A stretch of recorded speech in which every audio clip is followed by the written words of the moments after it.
This is the BBQ Central Show podcast, being generated from a live recording of the BBQ Central Show, which airs at thebbqcentralshow.com every Tuesday between 9 p.m. and 11 p.m. Eastern Standard Time. The BBQ Central Show being brought to you by the BBQ Guru, makers of automatic pit temperature control devices. Visit them at thebbqguru.com or call them 800-288-GURU. And by Tasty Licks Barbecue Supply, sauces, rubs, grills, smokers, everything for the outdoor chef. Visit them online at tastylicksbbq.com or call them 800-677-2882. And by Butcher Barbecue, manufacturers of premium injections, rubs, and sauces. Visit them online and take full advantage at butcherbbq.com. And by Stephen DiFranco Jeweler, official jeweler of the BBQ Central Show. Visit them at StephenDiFranco.com or call 440-943-2700 and use keyword Barbecue Brother to receive all the discounts. And by Green Mountain Grills, one of the country's premier pellet grill manufacturers. 3 different sizes to choose from, something to fit in every budget, and find out more by visiting greenmountaingrills.com. And by Cookshack, the country's premier manufacturer of electronic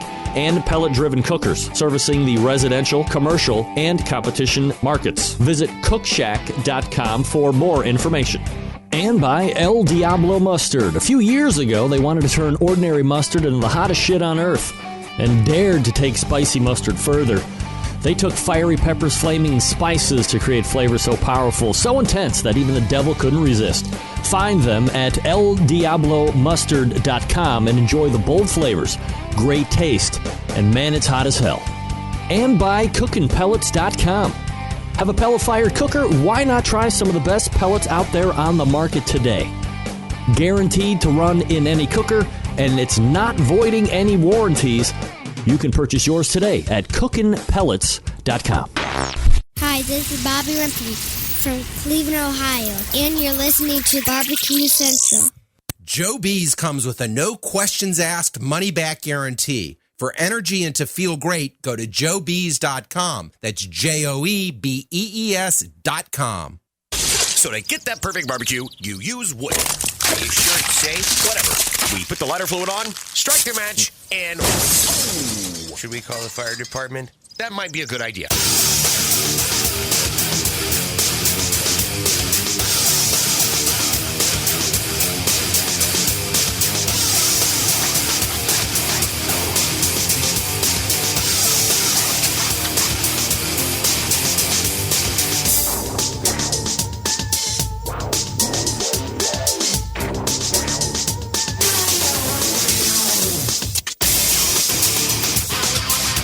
All right, good evening, and welcome to the really big BBQ Central Show. This is the show that talks about all things important in the world of barbecue and grilling.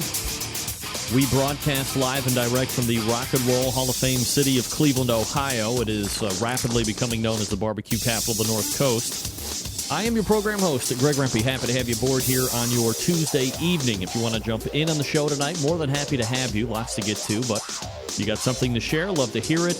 It's a phone number, 216-220-0966. You can also email the show in lieu of the phone call or in conjunction with a phone call. Greg at thebbqcentralshow.com. Everything else you want to find out about the show can be found at the main website, thebbqcentralshow.com. And here is what is happening coming up in about 12 to 13 minutes from now. Second Tuesday of every month brings the creator of AmazingRibs.com, Meathead Goldwyn, will be joining us. He gets next segment after that as well. Lots to talk to with Meathead, a little bit of how to plan an outdoor kitchen. I think more and more you're finding people really take advantage of their outdoor space and want to maximize its livability. And these outdoor kitchens and outdoor recreation type areas have really become all the rage, as the kids say these days, especially over the last 3, 4, 5 years. So we'll plan out your outdoor kitchen / living area. We'll get into some libations to drink with barbecue that don't necessarily rhyme with beer. and so forth. Then we'll move to the second hour, and we have a big-name guest, TV star, pitmaster of Ponderosa BBQ, Moe Cason, will be joining us as well. We'll obviously be hitting a lot of the TV stuff with Moe. He's on 2 different shows at the same time right now on Destination America, the Barbecue Pit Wars, and he's also one of the judges, one of the 3, on Barbecue Pitmasters. So we'll talk to him about those shows and then about his current competition season and what he's looking forward to for the second half of the calendar year and how many competitions he's got set, things that he would like to win, maybe some secrets from a top pitmaster out there on the trail right now. If you want to jump in, again, 216-220-0966, Greg at the BBQ Centralshow.com. As luck would have it, folks, taking some time away from running down malfeasance in Lake County, it is Deputy Corey making a reappearance on the show. Corey, what's up? There you go. I'm happy to be back again. Always happy to have you. We were just visiting yesterday, and you had mentioned, I was like, oh, you want to have a drink? And I was half-heartedly saying, because I figured you're probably having to go in a mere few hours after you were around. You're like, nah, I'm off to the 22nd or something like that. I was like, it's got to be show night, right? There you go. Big vacation. Happy to be here. Big vacation. What are the big vacation plans? Do they include bags of cash and strippers and blow? Yeah. Maybe towards the end of summer. That's right. Not this time. We don't want to do that. So Father's Day is coming up, and it's always tough to think, I'm getting on 40 years old now, and I have a lot of connections within the industry, so my brain always goes, well, what should I get my dad? And, I'm always like, I don't want to take the easy way out and, do something barbecue or grill related. So, Corey, you're a father of 2 wonderful children. Do you have expectation of Father's Day? Could you care less? Do you hope that you just have kids that are obedient for 12 hours? Like, what would be your great Father's Day this coming Sunday? Well, yeah, that'd be nice. Just a nice nice Sunday with the family, playing around. I don't know. Hey, if they wanted to get me a tie, I'd be happy with a tie. It doesn't matter. So you're a dad that would be happy with a tie. Everybody's Absolutely. Like, oh, forget the ties. They're lame. And forget the embroidered French cufflinks. But you'll take it, right? Absolutely. Absolutely. Why complain about it? Here's what I got. What are you going to cook for us on Father's Day? What? I know what I'm going to cook, a heaping, helping serving of softball down in Willoughby. Oh, yeah, that's right. I was going to say, I'll be there. That's how I love to spend my Father's Day. At softball, and then return home late at night, fixing something probably hot and fast on the grill. Doesn't get any better than that. All right, look, folks, Corey's going to be sitting in all show, so if you have any questions for him, obviously shoot them my way. As you are watching the show right now, do me a solid. Go ahead and make a Facebook post or a tweet that you are watching the show. A couple of different links you can send people to. If they are folks that like the audio stuff, send them to the main website, thebbqcentralshow.com. Point of note, that is also a place you can go if there is ever a problem with any of the video feeds. Obviously, we broadcast this video through OutdoorCookingChannel.com, which we have for years. We're also newly streaming live to the YouTubes. But if, for whatever reason, there is ever a fall through one of the other video simulcast partners, you can always come back to the main website and get the audio stream live as it's happening. And, of course, off hours, you're getting all the shows that have taken place currently in the calendar 2014 year. So, point of note, mention that because I know there was a lot of people freaking out because there was a small problem with the video side of things last week. So there you go. Now, you can subscribe to this show for audio replays through iTunes. As I just mentioned, you can get video replays through YouTube, Outdoor Cooking Channel. All the archives, of course, are neatly packed away on the main website, the BBQCentralShow.com. So there's no reason you should ever miss anything on the show, ever. Corey, how do you consume the show? You're a big fan. The podcast is mainly how I do it. One of those things where it's like it's live when you can, but mostly podcast. Yeah. Unfortunately, I can't catch it live. because of work. You're probably a good cross-section of my listening audience. You're not a barbecue master. You're somebody that likes it. You enjoy eating it. Obviously, you're kind of a fan of the entertainment portion of the show. So let me ask you this. If this show ever went away live, and I'm not saying this is ever going to happen, or at least in the foreseeable future, but if the show didn't happen live, do you think that would necessarily affect you or cause you not to listen to the show, or you just be unaffected as long as it came out the next day on podcast? Boy, I tell you, there's just something about even if I listen to it on podcast, just knowing that it did happen live, and at least some people did enjoy it. I don't know. I don't know if that would affect me, but there's definitely something to be said about being live. There is a benefit to the live aspect. Yeah, all right, so definitely. Good. We'll leave it at that, and I'm sure a lot of people feel that way. But why not get firsthand testimonial from somebody who's sitting in now, I guess, maybe a semi-fixture in the studio, Deputy Corn. All right, so last week, you would recall in the 9:35 segment, we had Harry the Horse on. He is my show horse racing expert. He gave value bets, he gave exotic bets, but went out of his way to guarantee California Chrome winning the race, thus being the first Triple Crown winner in horse racing since 1978. And against all of my fibers of my beings, I bought back in. I was like, damn, this nag is going to win. It's going to be great. We were back home in time from the softball stuff, so we got to watch it live. And wouldn't you know it, halfway down that backstretch, son of a bitch couldn't pull it out. We are dry yet again. Corey, any thoughts on the big race? Did you watch it? No. Do you even know what horse racing is? Vaguely familiar. I think they should have carted that horse up and went right to the glue factory. Hoofs and all. I mean, everybody, I don't think even one expert in the lead up minutes before post time picked against this horse. It was all for California Chrome. And I think it just goes to show how difficult with the time in between, or the lack of time in between these three races. Man, it's hard to do. So we spring forward to next year in hopes that there will be yet another Triple Crown suitor. But it wasn't California Chrome. No, couldn't do it this year. All right, let me talk to you quickly, folks, as we were just talking about with Corey. Father's Day is coming up very soon, like Sunday. If you still need a gift for Dad or an idea, how about a Cookshack smoker or pellet grill? Make Dad a barbecue expert, a genius, if you will, with this easy-to-use smoker and the pellet grills. Now until June 13th, you can save 10% off list price of any Cookshack residential electric smoker.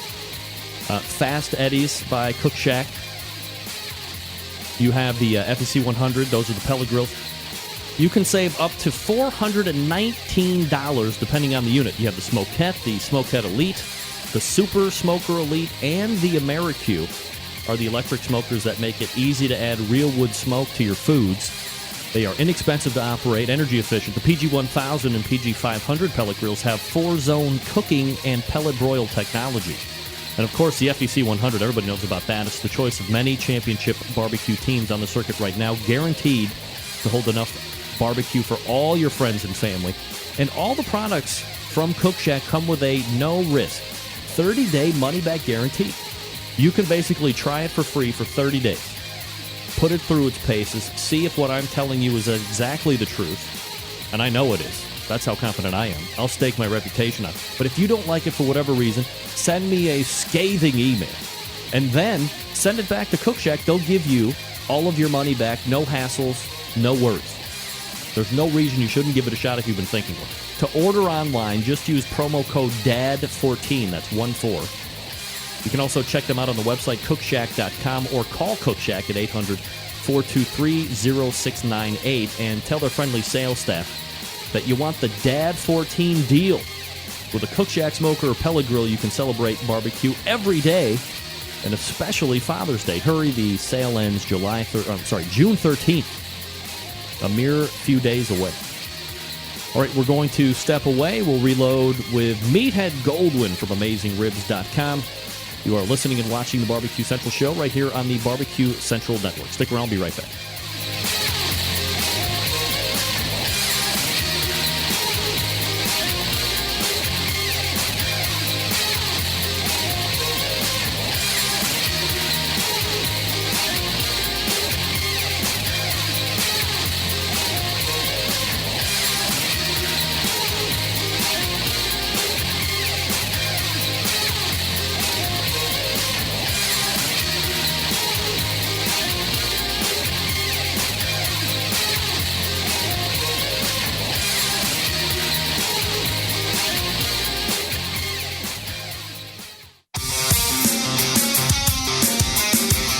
Broadcasting live from the Barbecue Central Radio Network studios in Cleveland, Ohio.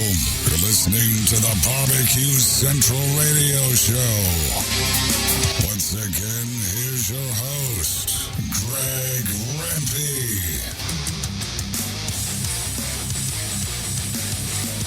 All right, welcome back. 216-220-0966. Greg at thebbqcentralshow.com. Those are your two ways to get in touch with me, should you see fit. More than happy to have you jump aboard here. And, of course, we all know this song. People like to get down and dirty. I need ribs to ease my pain. I'm going to take my gun and blow me in the brains. All right, no, it's creator of the most successful, highly trafficked barbecue website on the face of the earth. Meathead Goldwyn rejoined us. Meathead, how are you, buddy? I'm doing great, Greg. How are you? How's things in Cleveland, the barbecue capital of the North Coast? It is absolutely fabulous, Meathead. Appreciate you asking. What am I looking at with you tonight? Do you have you won the drinking Olympics? Well, a lot of you folks may not realize that I had a life before barbecue. I doubt it. I was, for 3 years, the wine critic of the Washington Post, the wine critic of the Chicago Tribune, president of the Beverage Testing Institute. I owned the World Wine Championships, the World Beer Championships, the World Spirits Championships. What do you mean you owned them?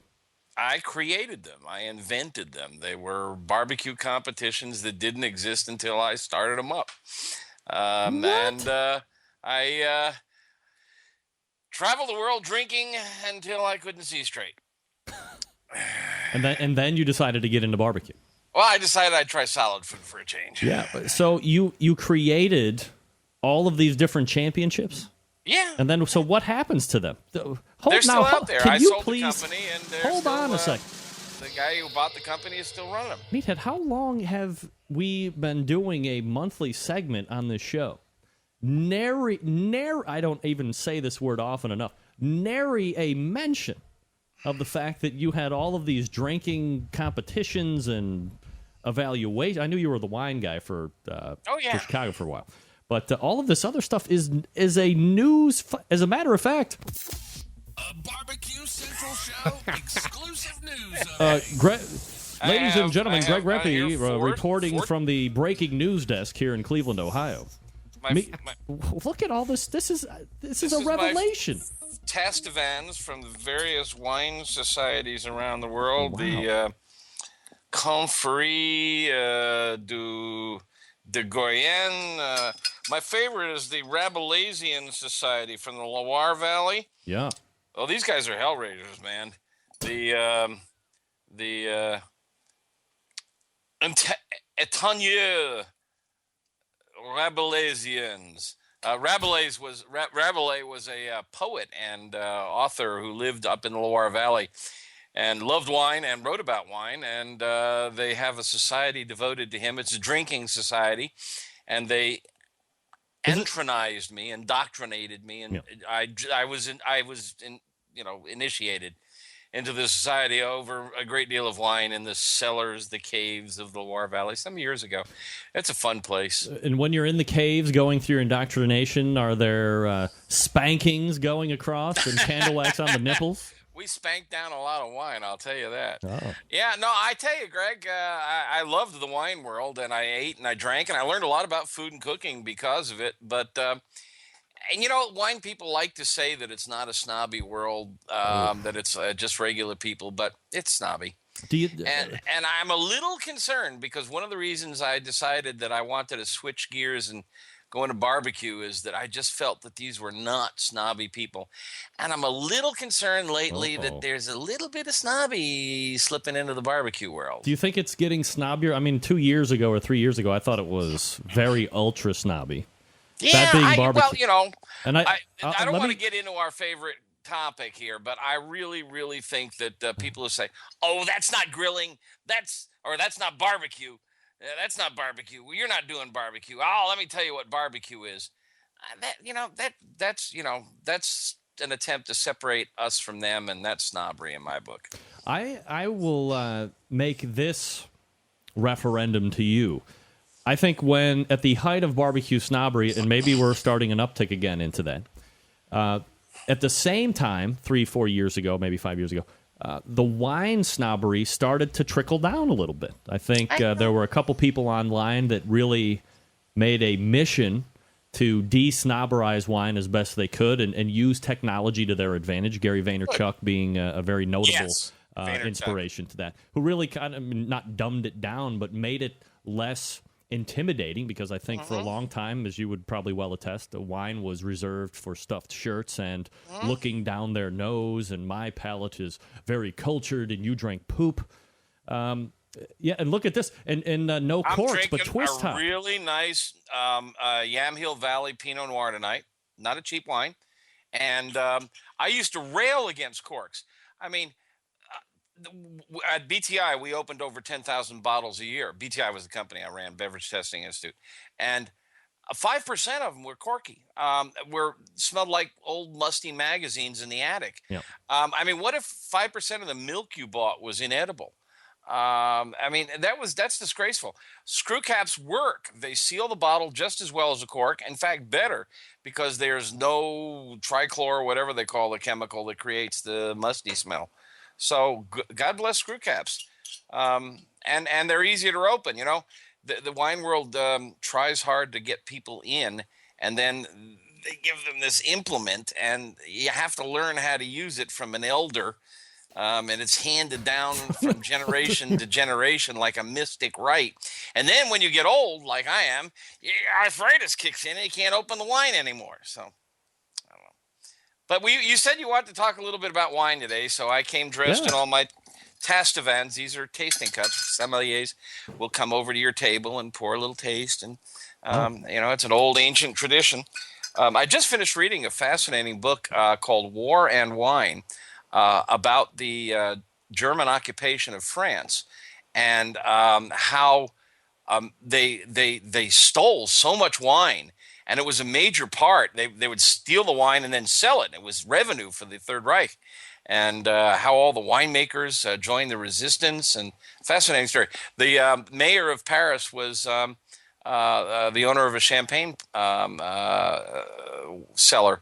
And he talked the German commander of Paris not to burn the city.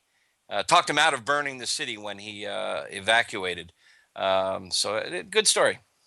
Meathead Goldwyn is joining us here on the show. AmazingRibs.com is his website. Meathead, by the way, say hello to a peace officer, Deputy Corey, who is also in the house. And Corey, say hello to Meathead. I've met you before. Hello, yes.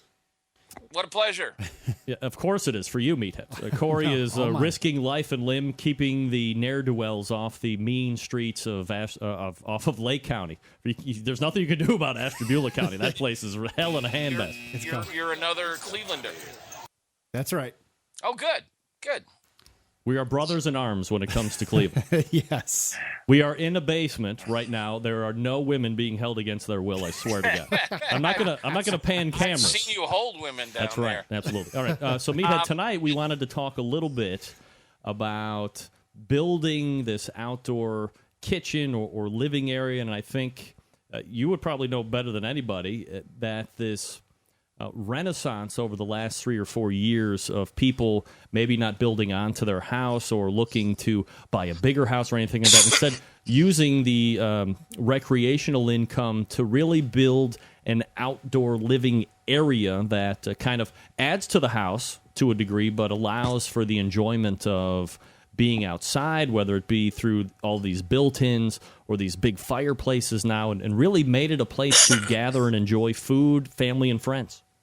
Yeah, I think the movement started after September 11th, 2001, after air travel became a little scary, and we started with staycations, and the whole idea of building another room on your house, adding value, and building an outdoor room, and enjoying the outdoor space, having the backyard, entertaining friends and neighbors, having the kids over. It really became popular, I think, and there's been a whole lineup of outdoor equipment come on the market. Everything from refrigerators to built-in blenders to warming ovens to, pizza ovens have become huge. Yeah. Space heaters, misters, spraying mist on the audience, furniture that can be that can take all weather. It's really taken off, and I think it's a great idea, but it can be getting very expensive, and a lot of people say, well, let's go ahead and do it, but you need to consider stuff like building permits and wiring and the pressure of the gas that's coming out and all that kind of. There's a whole lot of considerations to take in. All right, so let's hit some of the the main ones. If you have, well, I guess first would be if you just have some grass lot or some available space in the backyard, you're probably going to want to map out how much space you want to allot for such a space to be converted into, and then how you're going to lay it out, because I would imagine nothing would be a greater waste of money than portioning off a certain part of it and then really having it be a wasted space. Yeah, there's a lot to be considered there. First of all, are we going to get, I thought we wanted to talk about wine and stuff tonight. Can I get all this, this stuff off me? Well, I figured we'd save wine for the next segment. Okay, next segment. Yeah. First of all, it's my show, Meathead. Depending on what you're doing, if you're building in a big counter system, building in a grill and a smoker, a place where you're going to do prep, you probably cannot just put it on top of your pavers and your current porch. You're going to need a foundation. You're going to need something solid that won't sink. You're going to have to consider underground piping. If you're going to bring out natural gas from the house, you've got to bring in a gas specialist and make sure that the pressure is adequate. If you're going to put in propane, you've got to decide where you're going to store that tank. And it also has to meet pressure standards. Are you going to do the prep indoors and just do the cooking and serving outdoors? The design concepts are pretty much the same as an indoor kitchen in that you want the classic triangle, refrigerator, stove, sink. And are you going to put in a sink? Is it going to be a hot water sink or just cold water? And how are you going to get rid of wastewater? You're just going to dump it into a basin and then walk out in the street look what you've got. You've got beautiful pictures. Oh, for sure. Oh, you're prepared. Yes, always. Always. And I didn't send you pictures today. You're way ahead of me as usual. Right. As usual. Nice stuff. Thank you. Yeah. And so you need to think about electrical. Are you going to bring out electrical? 110 is adequate for most things, but are you going to put in space heaters? Then you need more juice. Are you going to put in gas space heaters or electric space heaters? So you need to decide how large and heavy, and you need to design this. There are actually people who do this. I mean, there are grill stores and barbecue stores. I learned a lot about it from a guy named Todd Maltby, at the Wholesale Patio store in Antioch, California. And I actually have an article on my website with an interview with him in which we discussed a lot of these things, and we listed all of the things that you might consider putting in. And you can find that in the table of contents on AmazingRibs.com. You need to think about building permits. Your village, your city, your township may have rules about setbacks. You need to worry about utility companies before you dig. You need to make sure you don't cut open a gas line. It really is not a small project. I mean, anybody can just set in a countertop for workspace and just roll a Weber out there and away you go. That's no big deal. But if you're going to do the whole hog, like you were just showing in your pictures there, there's the wastewater lines. What's the city's rules on gray water? And do you need an ejector pump? Can you connect to the sewer lines or the septic tank? Is that legal? A lot of stuff to consider.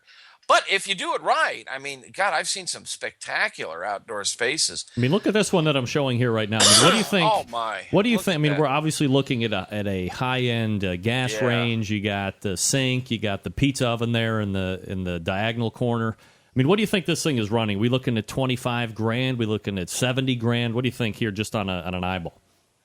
I have no idea. I really don't, because so much of the cost is in the underground, is in the electrical, the gas, the water ejection. But and then I don't know what I've never built one. I'm actually contemplating nothing that elaborate, but something a little. Right now, I have just a ton of steel on my deck, and my wife is thinking about ejecting all of it one day when I'm not looking, because it's just taking over the deck. But that's big time. But I mean, it's a permanent fixture and it adds value to the home. I mean, who wouldn't want to live in a home that had something like that? And then you got the pool, and I mean, wow, invite me to those parties. One thing I want people to think about before you go down that route is that there are some really nice built-in grills and smokers that you can buy. And it's a big market, and a lot of them are high-end and very expensive. I'm not a huge fan of them. I know they look really cool when they're built in, but let's make believe that you build in one that takes up, say, a hole in the countertop that's 28 inches wide and 20 inches deep. Yep. And then it rusts out, and you need to replace it. Or you decide you don't like something about it. You don't like the sear burners, or you want to add something bigger so you can do suckling pig, or you want to switch to a pellet unit or something.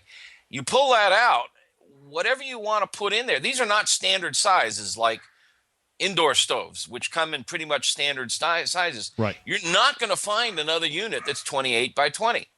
And it's either going to be too big or too small. And you're going to have a big project on your hand if you got to make the hole bigger.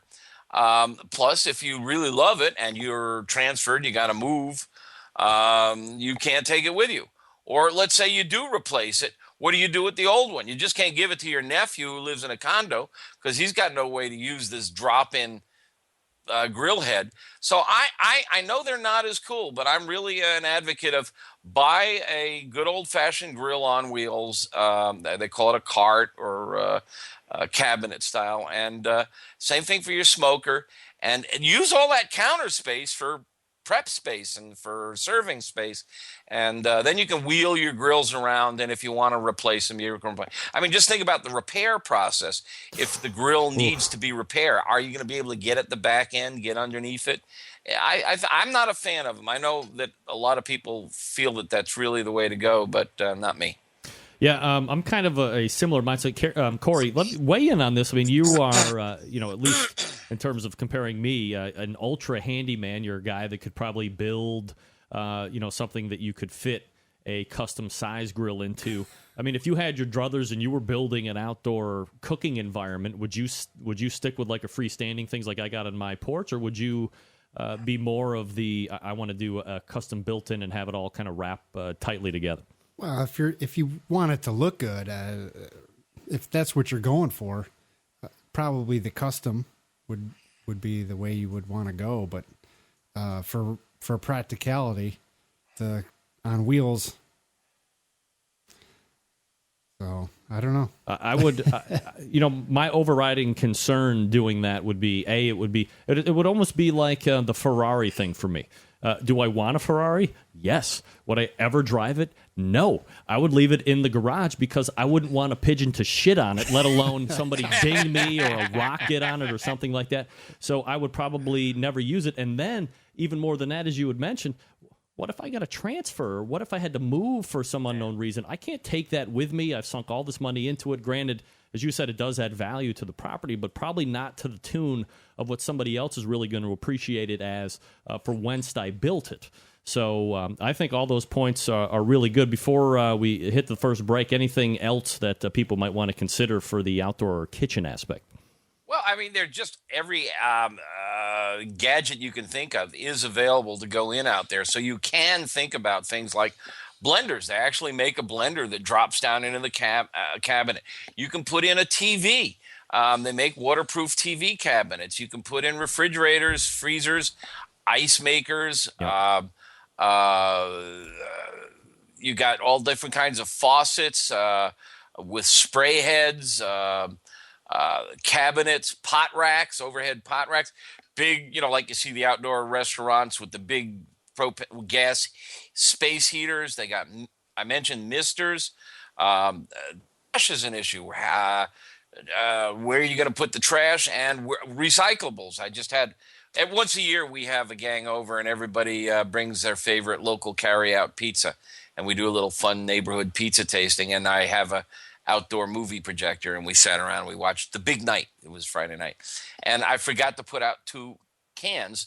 And so all the beer bottles and wine bottles ended up mixed in with the trash. And I was kicking myself because I want to be a good person and separate. So you need 2 trash. You need all of that stuff.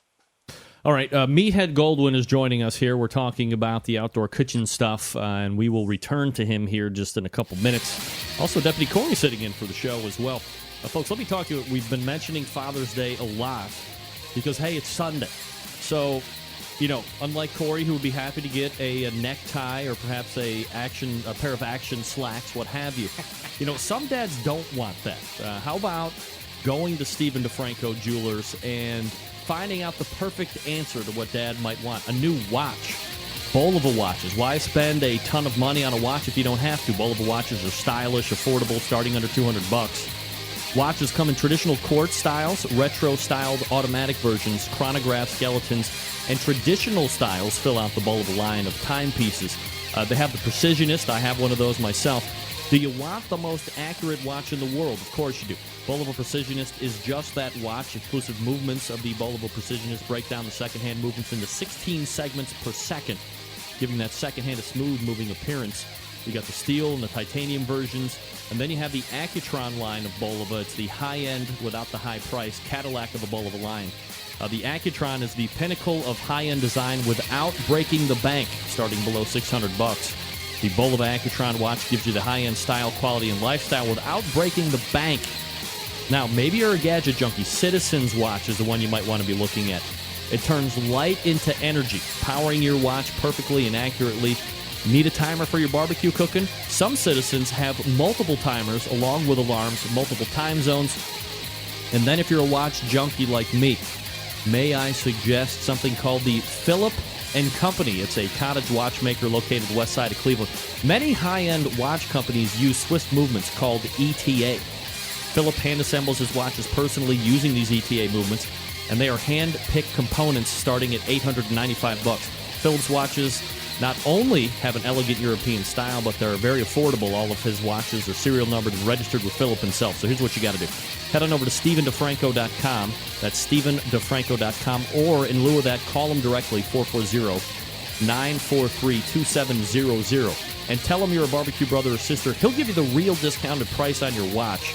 He's not allowed by the manufacturer to show the real discounted price on his website. And, of course, that extra year of manufacturer's warranty, the free shipping, the engraving, free batteries for life. We'll set the time on the watch no matter where you live. It's just that easy. Again, 440-943-2700 or StephenDiFranco.com. Don't do it wrong for Father's Day for Dad. Don't screw it up like you screwed up Mother's Day. Recapture that. Get yourself one. All right, we're back with more Meathead and more Deputy Corey right after this. Stick around. We'll be right back.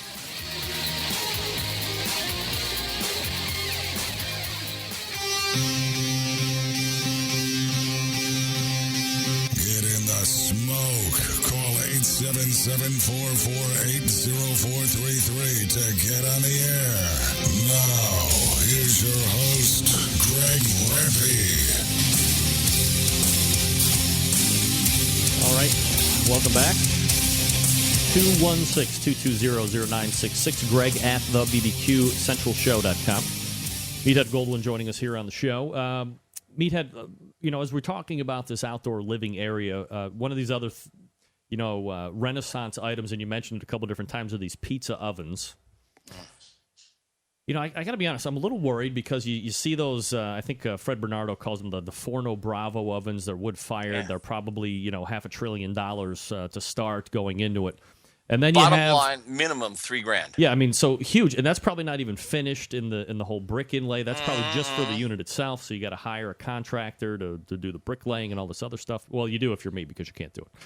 So you're obviously well into thousands of dollars. But I guess the thing that concerns me is you see any number of pizza ovens, and you see any number nowadays of price difference.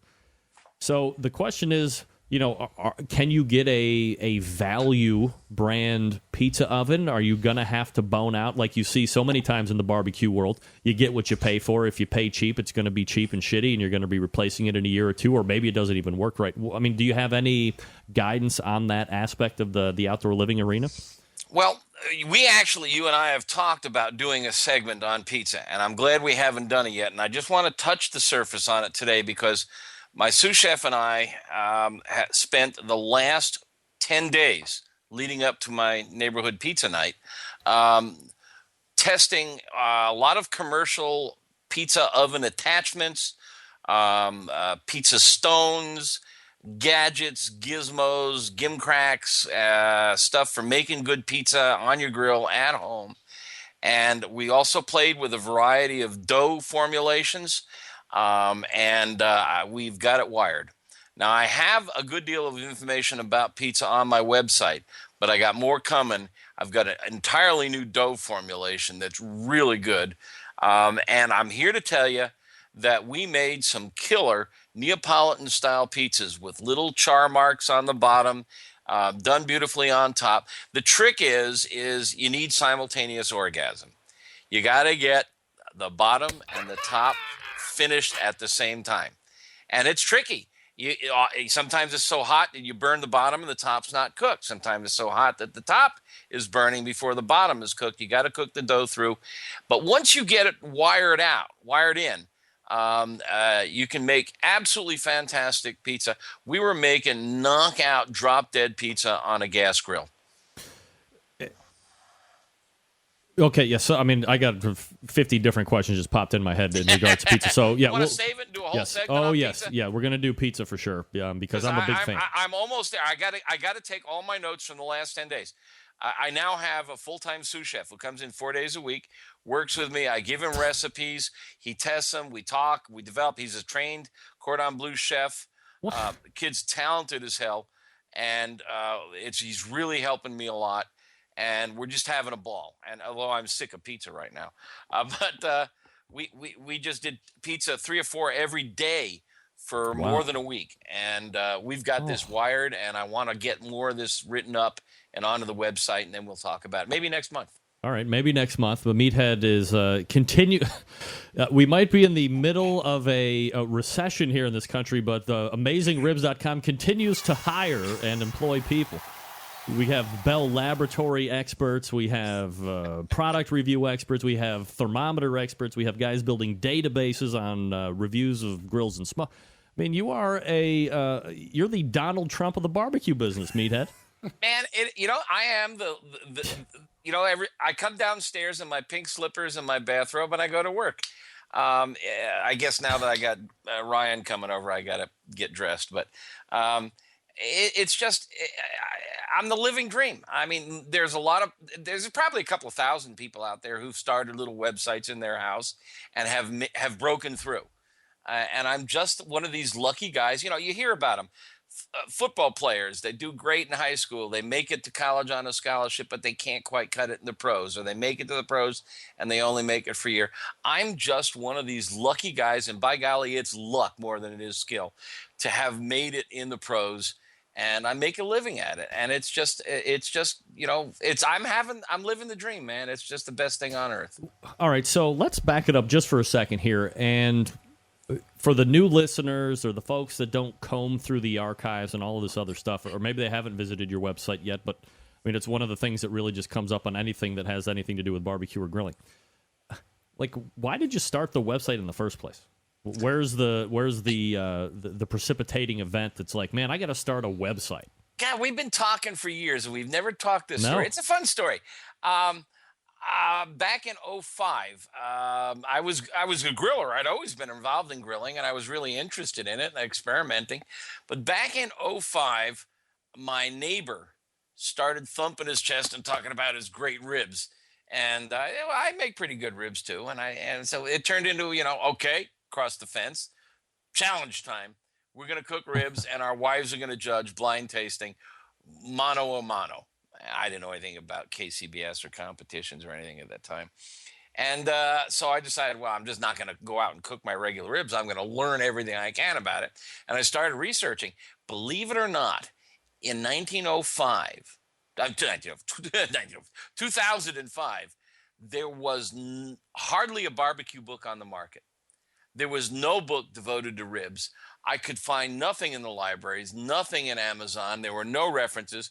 There were a number of small websites, mostly message boards. I think you had one. I don't know if yours was still around at the time. I did, yeah. Yep. Yeah. And I think that's how I first stumbled into you, and started going to the message boards. And that's, you know, learning by wives' tale, by husband tale, oral history, experimenting. And I built this little website just as a hobby because I was doing web development at the time. I was building websites for small businesses. And I had sold my wine business, and I was going to be a web developer and a photographer.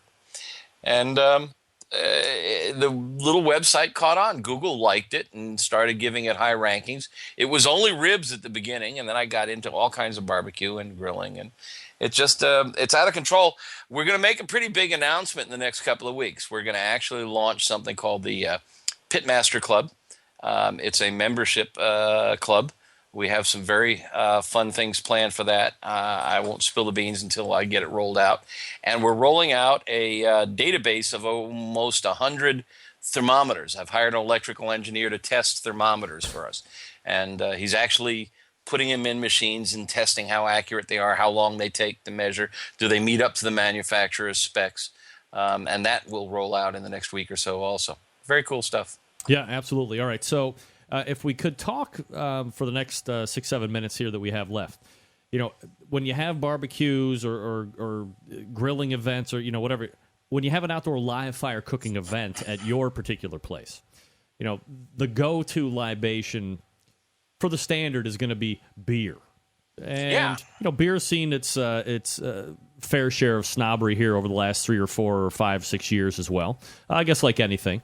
And it's not always, I mean, sure, beer is refreshing when it's ice cold, but, you know, I'm self-admittedly a guy that drinks, if it looks more like urine than it does dark, you know, I'm probably going to be a fan of it. If it's a macro brew like a Budweiser or a Busch Light or Pabst or something like that, you know, that's my beer. I'm not dark guy. I'm not make your own at your home guy. Corey's a little bit more of a beer sophisticate than me. But I don't see the value in it, and it's like anything else. You know, whatever you like, you like. So when we talk about wine and its de-snobberization that we've so passionately tried to rail against, wine-wise, like what works good with barbecued foods and what works good with grilled foods, and how can people maybe start their journey and love affair with wine using the outdoor live fire cooking aspect? Well, there's 2 ways to go, and that is what complements the food and what contrasts the food. Complement, for example, tan shirt and brown pants. Yeah. Contrast, yellow shirt and blue pants. Right. They both sometimes work. And when it comes to food and drink, the complement seems to work best most of the time. But, for example, things that are sweet and things that are salty really go together well. I don't know if you've ever had a potato chip dipped in chocolate, but oh my goodness. Of course, yes. And just think, I just picked up, I made the best brisket of my life today, and this is another subject. I have been converted. I have gone to the dark side. I am now separating point from flat. That's all there is to it. These are two separate muscles. They cook differently. Yes. They deserve to be treated differently. This is one of the best burnt ends I've ever cooked I know what and that ever looks made. like. Yeah, it looks great. Oh, and he's going to eat it right in front of me. Thanks. And and it's great with Pinot Noir. Sizzled it in duck fat. I bet. I'm perverted, man. So you go with the complement and contrast. But, okay, let's look at barbecue. It's the sauce that really is the dominant flavor profile. Now, I mean, if you're really a good cook, you're going to get the sauce balanced with the meat flavor. I want to taste pork if I'm eating a rib. Yeah. But the rub is there. You got smoke, rub, sauce, meat. Yep. All of them contributing to the flavor. It's a symphony. Now, you're going to add wine or beer or a cocktail to that. The sauce really becomes a dominant characteristic. So, I mean, if it's really, really hot, you've got to do something about the heat. And capsaicin, the compound that makes things hot, is best tamed by lipids, which is fat, which is milk, milkshakes, mango lassis. If you've never made an Indian lassi and drunk it with a really hot, spicy dish, the Indians do it all the time. They eat some really hot curries, and they drink these lassis, which are yogurt-based. They're phenomenal together. I know it sounds totally weird. Hot stuff is a really hard one to match with. But if you've got a really tart sauce, like a Lexington, North Carolina vinegar-based sauce, you can go the contrast route. And I like things that are Moscato-based, like a Prosecco or an Asti Spumante. Yep. Asti Spumante is a drink that everybody turns their nose up at, but it's just Prosecco with a different name. It's a little different, but it's the same grape variety. It's made the same way. And it's cheap, and it's delicious, and it's a little sweet. Everybody loves it. Everybody loves it. It's bubbly like beer. What cleanses the palate, rinses out all that fat and grease. Acidity is really good at getting rid of fat. So this is a burn end from a point, and it's pretty juicy and pretty fatty. Bubbles and acid cleanse the palate. It's like brushing your teeth. That's a really good way to go. High acid with fatty foods. Things like Sauvignon Blanc, really nice high acid. I tend to go with whites. And a lot of people say reds for barbecue because they're big, and so is the barbecue. But I like the acidity that cleanses the palate. That's what beer does. I mean, beer is white. And the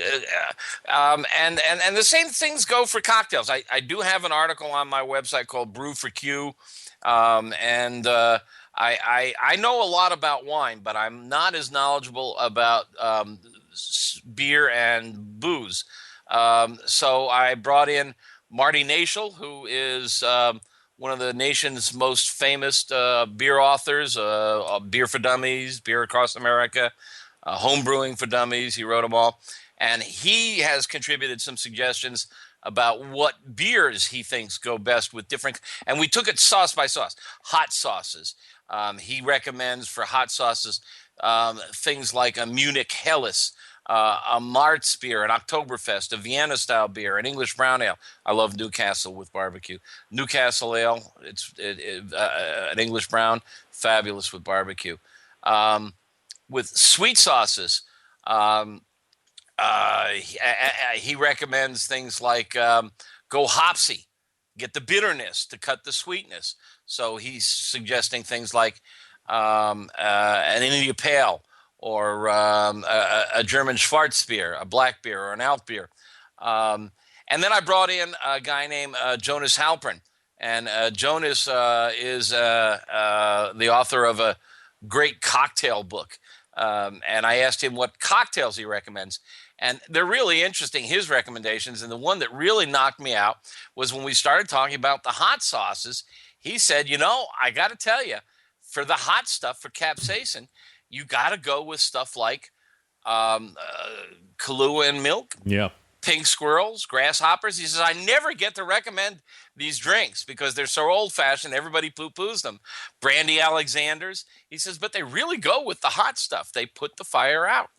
So all kinds of fun stuff you can experiment. But the idea is figure out what the dominant flavor in the food is and then either complement it or contrast it. Meathead Goldwyn, you can find him at AmazingRibs.com as he continues to pound away on that burnt end that he is. It's crunchy on the outside. Yeah. And it's like succulent, but it's like pork belly on the center. Yeah. Well, look, I mean, it looks good. I mean, obviously, it's going to taste good. And you got a little Pinot Noir to go with that. I would maybe suggest that Silver Oak to really stand up to that big burnt end. People who listen know I've got a Magnum. I know, for me. Of Silver Oak, which is one of the most expensive rare wines on earth. Ever. Sitting in my basement waiting for you to show up in Chicago. All right. Corey, and you're only in stupid Cleveland. I know. Well, I'll catch a jet. Corey, you want to head out and grab a Magnum of Silver Oak with me and Meathead? It's like a 6-hour drive. Yeah, all right. We'll get it. Let's do it. All right, we're going to do it. It's when I bought it, it was like a couple $100. It's worth $1,000. I know. Well, we're gonna totally take it down. All right, keep it on the shelf. I'm going to be there sooner than you know it. It's got your name on it, but Right. If somebody sexier shows up at Meathead's thing, I know. I'm in trouble. I know all about it. That could happen. Meathead Goldwyn is at AmazingRibs.com, and we're not going to promise it, but we'll pretty much guarantee it's pizza next month, yes? Yeah, I'll get my shit together on that, and I'll have all that stuff online. This dough is foolproof, and it's really easy, and it's classic Neapolitan style, and some of the techniques I've learned for a gas grill, charcoal grill, we're going to nail this down. All right, Meathead, as always, thank you very much. Oh, Greg, it's always fun talking to you. There he is. Meathead nice to meet Goldwyn. You, too. Meathead Goldwyn is making friends faster than the speed of light and hiring at speed of light, too. We'll talk about that after we do this quick read for my good friends over at Butcher's BBQ, Dave Bosca and the gang, making the highest level barbecue products out there. Injections, beef injections, pork injections, the premium injection, which also is beef. Of course, the bird booster products, which have been really taking the injection world by storm. A lot of people like to brine their bird. Why not? Well, a lot of people like to brine their bird, but they're still whining and complaining that in the end, it doesn't have the flavor that they're looking for. It's not as good as they were hoping for. Well, finally, there's a product out there on the market now. It's Bird Booster, where you can inject the bird with this product. It's going to help you increase moisture retention by 3%. So instead of 7%, as you would find in a traditional brine, it's going to give you 21% moisture. Also, it comes in a variety of different flavors. So now you can really drive down flavor into that bird, and you have no reason to continue to complain. The chicken is tasteless, and it is blah and whatever. I can't get rub all the way down into it. Well, no kidding. With Bird Booster, you have the ability to add flavor all the way down to the bone if you want. And you can find it at butcherbbq.com. That's butcherbbq.com. Along with the injections, you can find those rubs and sauces. The honey rub, which I used on a bunch of chicken over the course of the weekend. And man, it's some of the best stuff on earth. Love it on ribs, love it on pork butt. Go-to on pork butt for me when it comes to honey rub. But you have the brisket and the steak rub. You have the go-to sweet barbecue sauce. When I'm not making my own, everybody knows that I love the sweet barbecue sauce. It's done by Butcher's. You have the plastic shaker container from Butcher Barbecue as well. You have the ability, if you've been hoodwinked and tomfoolered into buying another commercial injection, you can trade it in. If you don't like it, you go to the trade-in link on Dave's website, send back the remaining amount that you have. He'll weigh it, and in return, he'll send you back some Butcher Barbecue products. So he's making everybody happy, his own customers, his competition's customers. He's there to he's reaching across the proverbial barbecue aisles and bringing people together all through ButcherBBQ.com. So stop on over there right now. Shipping is great as well. Don't worry, you're not going to break the bank there. ButcherBBQ.com. That's ButcherBBQ.com. Always trust your butcher. We're back to wrap up the first hour right after this. Stick around. We'll be right back.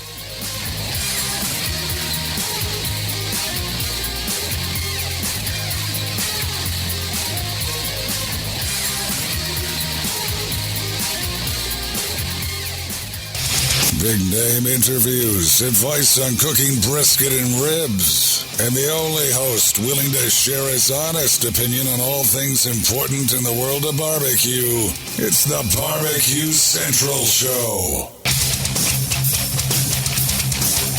All right, welcome back. 216-220-0966. Greg at thebbqcentralshow.com. Corey, you've heard Meathead on the show any number of times, but sitting through a live dissertation of the most heavily trafficked man on the face of the internet in regards to websites, what's your take on a sit-through on him? I've been on the show with him before. With Meathead? Yeah. That's right, with Steven Reichlin right after him, right? Yes. What were we talking about the last time with him? I probably was remember yesterday. So. I was a bad host and I didn't introduce you. For those counting, I think I hit the fat button about 15 times. Yes. All right, we're going to reload here for the second hour. We have plenty to get to. Moe Cason will show up around 10:14 and then again around 10:35. So refresh your libations if you got any. We're going to do it here, and then we'll see you back at the top of the hour. You're listening to and watching the Barbecue Central Show right here on the Barbecue Central Networks.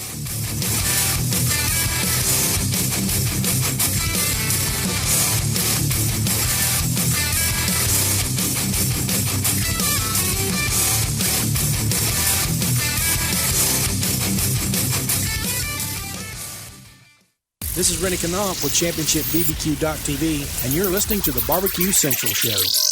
From my heart and from my hand, why don't people understand my intention? Happy to have you aboard here for the really big barbecue show. We cook because we have to, and we grill because we want to. Fine, how's it going? You have a great show. I'm a big fan. So what seems to be the problem here? This man looks like he's dead, and he's in the crackle. Charbono! It's all about the Charbono, dude!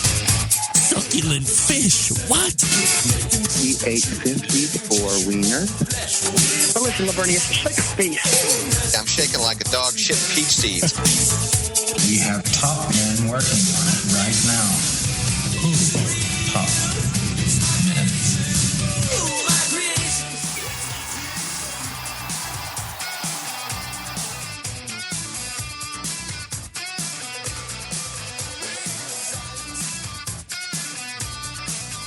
Corey just pointed out my blender. I got nothing to do. That's because the mics aren't on, of course. This portion of the Barbecue Central show is being brought to you by the Sam's Club National Barbecue Tour. 31 cities, $500,000 in cash to be won, plus eternal bragging rights if you win the whole damn thing. The next Sam's event will be this coming Saturday. That's June 14th in Asheville, North Carolina. That's Asheville, not Asheville, perverts. This is a local qualifier feeding into the Richmond, Virginia Regional, which goes down August 30th. To keep up with the tour or to register to compete, because there are still some available to compete in, visit kcbs.us/Sam's Tour. Appreciate the support of Sam's Club, of course. All right, still to come tonight in about 13 minutes, Moe Cason from Ponderosa BBQ on next week. The guy that we just mentioned. He is an icon in the industry. Steven Reichlin will be joining us, ladies and gentlemen. Also, Bob Trudnak from the BBQ Guru. Big announcement for me. A Barbecue Central Show exclusive news update. That's right, folks. Greg Rempe here on the breaking news desk at Barbecue Central in Cleveland, Ohio. I will be getting a test unit of the Party Q, the new Party Q. Oh, that's going to come across. I'm going to get a lot of emails on that one. Jacked up the sound. The Barbecue Guru is good enough to send me one of the new updated Party Q units for me to try out. So that's going to go right on the trusty Weber Smoky Mountain. We'll put it through its paces. Perhaps I'll even document through video. Unbiased, of course. It doesn't matter that they pay me every month to promote their products. I will give you an unbiased opinion because I know you've come to expect that from me, somebody that is going to give you the straight giddy-up on products that are coming out. And the Party Q has seen tremendous amount of success when it was released probably a year and a half ago, maybe even 2 years ago now. Time flies. And it's gotten a facelift. Some other things have been added to it, so I'm very excited to get my hands on it. In the 2014 Sam's Club Series rolled into North Charleston, South Carolina this past weekend. This was a local qualifying event that also saw the top 6 teams moving into this Richmond, Virginia regional final that'll take place on August 30th that I just mentioned. The top 6 teams moving on to that event. Grand champion of this event, Palmetto Pitmasters. Reserve Grand Whalen's Wickedly Good Q. Number 3, Mr. Good Times Barbecue Club. 4th place, Flaming Pig. 5th place, Killer Bees Barbecue, who I believe is current defending champion of Sam's Club overall national champion. And rounding out the top 6, Chicks, Swine, and Bovine Barbecue. They'll all be moving on to the regional final in Richmond, Virginia. Virginia, by the way, is a commonwealth. Maybe we've done this contest before. There are, I believe, 4 commonwealths throughout this great country of ours, and we will go to Deputy Court to name the remaining commonwealths. You got me. I was going to say Virginia. Yes, Virginia is you are correct, sir. Massachusetts. You are correct, sir. All right. That's right. That's it? That's where I am. Our neighbor to the east. Really? Pennsylvania. Commonwealth. And the one that everybody forgets. The Commonwealth of... You're drinking something right there, right now from there. Kentucky? That's right. All right. Kentucky is a Commonwealth. So... Look at this. Yeah, everybody is now racing in with the answers. There's no free stuff tonight, folks. Just trying to test your stuff. As I had mentioned before, the next Sam's Club event is this coming Saturday in Asheville, North Carolina. Now, I had mentioned, well, look, let's revisit Meathead here. What kind of success is Meathead having that he can put on retainer a food scientist, a sous chef? Of course, the word sous chef is alluding to the fact that somebody is a executive chef over at AmazingRibs.com, who I'm guessing is probably Meathead. But I'm imagining the sous chef is probably actually trained. Meathead is trained in eating and drinking very well. I don't know if that qualifies you as an executive chef. Nevertheless, he's the boss. He has a full-time grill and smoker evaluator, product tester, I believe they call it, a guy that's doing all of the thermometers on the face of the earth, as he had just mentioned. And you have a guy that's putting in all smoker and grill reviews. I mean, this is going to be the most prolific site ever. Plus, he's on my show once a month. What kind of cabbage do you think Meathead is pulling in on a monthly basis? Corey, you are an excellent investigator. You are seeking out villains and so forth. What kind of cake do you think this guy's pulling down on the internet? Well, I don't know about money-wise, but just... Do you think it's all legal? Yes. I'm sure.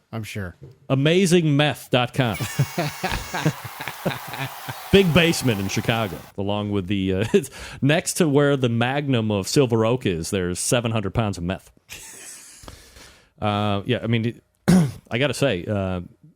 doing what he does, being able to make, I think the overriding goal for a lot of people, in the industry is to somehow figure out a way to make a living at the barbecue business. And, some would put me in the barbecue business realm of things. I have yet to figure out how to make a living at it, but I do get a, decent sub income through the show, which I'm certainly appreciative of. But one day, man, I'd love to say I'm making $10,000 or $12,000 or $15,000 a month because of this show. But I think it would require a lot of travel. And I don't know if I'm down for that yet. But maybe in 10 years when everybody's out of the house and I want to get down on the barbecue trail. In 10 years, I'm going to be 50. Oh my, I'll be like 5 years away from dying. 50 years old. Corey, here is the list of the 5 new grilling and barbecue cookbooks that make great Father's Day gifts coming in. At number 1, you have seen him here on this show. He is the pitmaster of Big Bob Gibson's Chris Lilly Fire and Smoke. Tops of the list, $24.99. We gave away a free copy of that here.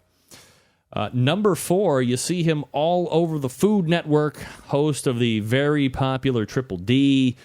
Refuses to do this show, was somehow inducted into the Barbecue Hall of Fame a couple years ago. He's got a woman look-alike on the Food Network and Burrell, Guy Fieri. Guy on Fire. I've never heard of that book, I'll be honest. That's $29.99. Then you have a guy who appears on this show fairly regularly. He is a Canadian barbecue and grilling expert. I don't know if we need to qualify Canadian, but I love this guy. I've long threatened that I'm actually going to just pack up and move to the backyard of this guy's house. Ted Reeder's Gastro Grilling. Fired up recipes to grill great everyday meals. That's by Ted Reeder. And then rounding out the 5, I've never heard of this book. It's called Pit Q Company. Why it's perfect for Dad. The Anglophile who doesn't mind getting his fingers sticky while eating, why it stands out. We think of barbecue as an American creation, but cooking food over open flame goes back to prehistoric times. In London, Pit Q Company has become a barbecue phenomenon, starting out as a food truck service serving slow and low-cooked delicacies from the American South before becoming an award-winning restaurant. So obviously there's a story to be had there. I'm sorry, this was the last book that was mentioned here, and this one is pretty iconic in its own. Smoke and Spice by Cheryl and Bill Jameson. Do you have any idea how old this book is, Corey? Take a guess. Take a guess. Oh, 35. No. Almost. 20 years old. This book, Smoke and Spice. Aside from books like, Thrill of the Grill and The Barbecue Bible by Stephen Reich, 20 years ago, Cheryl and Bill Jameson wrote this book. It is standing the test of time, making dishes, talking about cooking with smoke, the real way to This book is an absolute phenomenon. I've actually tried to have Cheryl and Bill on the show any number of times. I think we might have even had them scheduled, per se, but things drop off. You're a fan of the show, Corey. You see when people never call in and leave me peddling to fill segments looking like a fool. I was going to get to barbecue versus cookout. What race has to do with it, but I've run out of time, so we'll save that for next week, maybe. I don't know what race has to do with it. Maybe we'll talk to Moe Cason about barbecue and grilling and race. We'll see what he has to say. All right, let me talk to you quickly about Tasty Licks Barbecue Supply. You know where they are in beautiful downtown Shillington, Pennsylvania. This time of year, probably tropical as well. Known for the amazing wide selection of cookers, sauces, rubs, and all the things for both the backyard cook like me, like Corey, and the serious competition team. Everything that you need. They sell the big green eggs. They sell the Kamado cookers, the Primos, Mac and Green Mountain pellet grills, all the Weber grills and smokers, as well as Meadow Creek smokers and cookers. And they're one of the largest barbecue guru dealers in the country and the very first to offer professional and amateur cooking classes featuring well-known chefs like Harry Sue, Todd Johns, Dan Hickson, the list goes on. So call Fred Bernardo, I don't know, the smoking guitar player like I do, or call him anything you want as long as you buy something. I mean, really, call him or his friendly sales staff at 800-677-2882, or just go to your friendly neighborhood internets and look them up on the web at tastylicksbbq.com. And don't forget that the Smoking Guitar Player has over probably 160 videos at this point on the website. And a couple of them doesn't even try to sell you anything. Just spitting mad game and knowledge on that ass, trying to make you a better cook, whether it be on the competition circuit or just be in the backyard. So here's what we do. We visit, if we're in the area, Shillington, Pennsylvania. Corey, do you have any idea where Shillington, Pennsylvania is? No, I do not. I don't either, but probably close to Philadelphia, which is probably why I won't actually get out to it anytime soon. But if I was close, I would stop in because Fred is always cooking. There's always free food. You can always demo stuff, which a lot of outdoor grill and fireplace stores really don't do, which I think is a detriment to their business, but whatever. Visit TastyLicksBBQ.com. That's TastyLicksBBQ.com. And again, if you are in Shillington, Pennsylvania, stop on by, tell them I sent you. I'll be more than happy to show you around. And as we all know, Fred, very charismatic. He's got a lot of spunk, as they say. All right, we're back with Big Moe Cason right after this. Stick around. We'll be right back.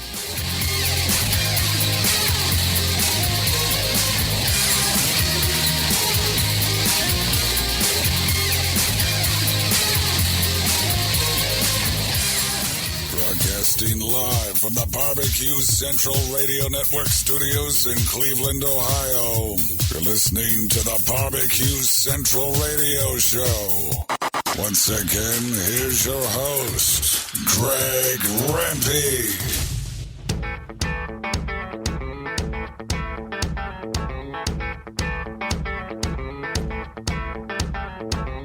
All right, welcome back. 216-220-0966. Greg at thebbqcentralshow.com. Deputy Corey in the house, sitting in tonight. Appreciate you hanging out tonight, Corey. Thank you. This portion of the show being brought to you by CookinPellets.com, your number one source for quality wood pellets. For all of your pellet-driven cookers, visit CookinPellets.com for more information or to purchase.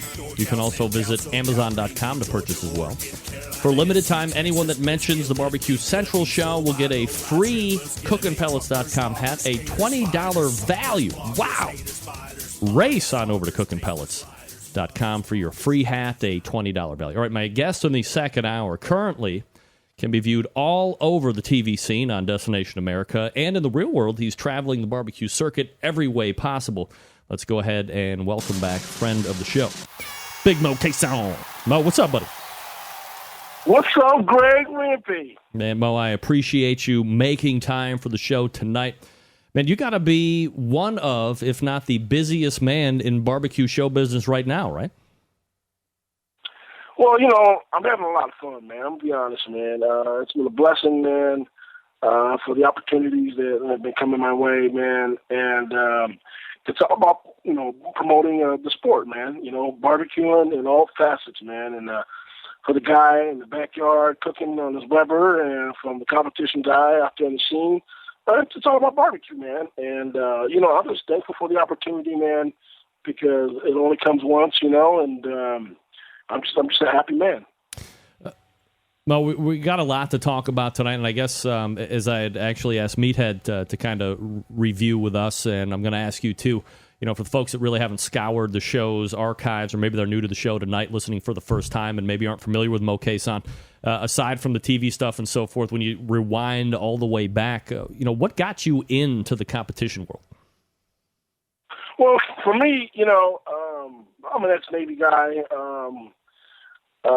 I grew up, my grandmother had like 17 children, just a good woman, man, and my mom was an awesome cook, and, you know, we did a lot of cooking and grilling and barbecuing home.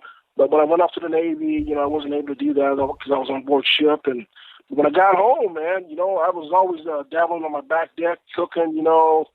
We had neighbors, they had grills and smokers, and we would just, you know, constantly be grilling and barbecuing all the time. And then, you know, one of the greatest things I was seeing was these barbecue show competitions on TV, you know, with the Chris Loveys and the guys, the Toughies, you know, competing. And in 2005, I was watching a show, and it was, I think it was the one where Chris Lilly got DQ'd because he was late. And I was watching these guys, and I'm thinking, you know what, man? I can do that, man. You know, I've never competed in a competition at that point, and I'm thinking, you know what? I can do that. So saved my money up. I had a little rental house down the street from my other house, and I gutted it, and it took a whole year to save the money up. And the profit, when I sold the house, I was able to buy my first trailer, which is the blue trailer, kind of like the blue trailer that you see today. It's a little smaller one. It was all open. And I had an old hickory pit on it, and it was just a basic bare bones with the old hickory and a bare bones trailer with a roof on it. And I did my first contest at the Bar Colossus. Used to be a contest here in Des Moines, all pork, where you cook loin, whole hog, and pork butt, and ribs. Excuse me. So I entered my first contest, and the first thing I noticed was coming into the contest scene, looking at all these different smokers and all these different teams, and I thought it was so cool because basically at that point, all I saw was like my neighbors. You know, they had the little Webers or the Green Eggs or whatever they had, you know, but I've never seen a condensed set of cookers at one time, you know, live in person. And I was overwhelmed because I was passionate about it, and it was cool to see other people have that same passion that I have. And so I was just hooked. I remember it was cold and rainy, and I had a couple friends with me, kind of hang out with me, and they were like having a miserable time because it was cold and rainy, and to stay up and cook all night. But you know what? Even though it was cold, I was motivated, man, and I didn't do that well, but I was just pumped, and I ended up doing 20 contests that year, all by myself, and it's just been a great ride ever since. I mean, I'm just a passionate guy, so that's how I got in the competition game. Well, you referenced something, and I've seen it live and in person, a year or so ago at the Oklahoma run when I met you for the first time. You are a guy that cooks as a lone pit master. You see other teams that are out there, whether it be husband and wife, whether it be a bunch of buddies getting together, and they might have 3, 4, 5, maybe even more people on a team. Do you think that you could go to a multiple person squad? And I'm sure at some point you might hook up with some people here and there, but for a whole competition season, because you are so honed in as being an individual pitmaster of a team, do you think you could switch to like having a sous chef or having a number 2 or a number 3, or do you think it would really kind of mess up the whole process that you have going forward now? Oh, no, man. I'm easy as Sunday morning, man. I wouldn't mind having a teammate.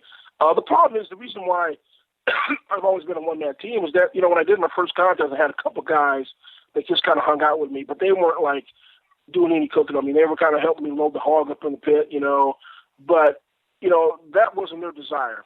And I'm the kind of guy that I'm not going to be waiting around for nobody. When it's time for Big Moe to get on the road and go to a contest, I'm going. I don't want people hemming and hawing and sit there and saying, well, I can't make it this week, and then this week I can make it. I can always rely on myself. But I'm the kind of guy where, I'm not so self-absorbed that I feel like I can't have a teammate. I don't mind having teammates. I wouldn't mind maybe in the future joining up and having some teammates. I mean, I'm just a social guy anyway. But being that I've cooked by myself, I know that it's not because of some kind of ego or some chip that I have on my shoulder. It's just that I know that I got to jump in my truck. I got to get to point A, to point B, and I get with it.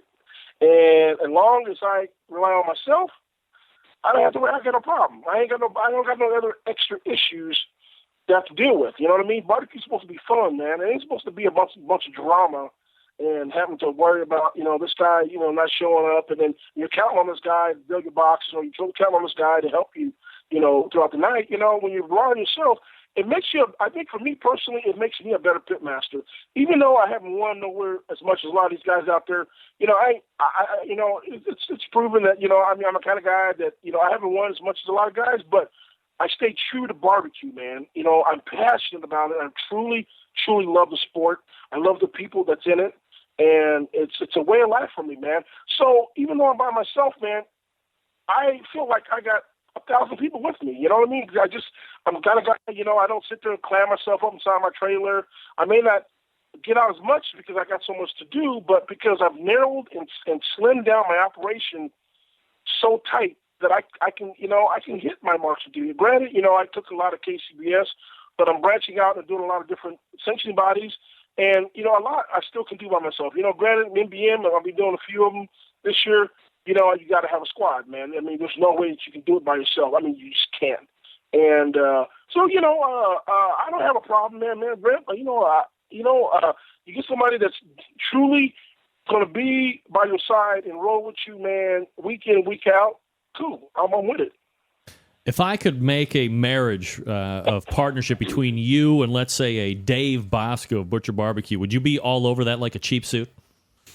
Man, me and Dave, man, we cool as hell, man. I love Dave, man. Dave Booski, good people, man. I mean, there's people out there, man, on the scene that are there's a ton of great folks out there on the competition scene.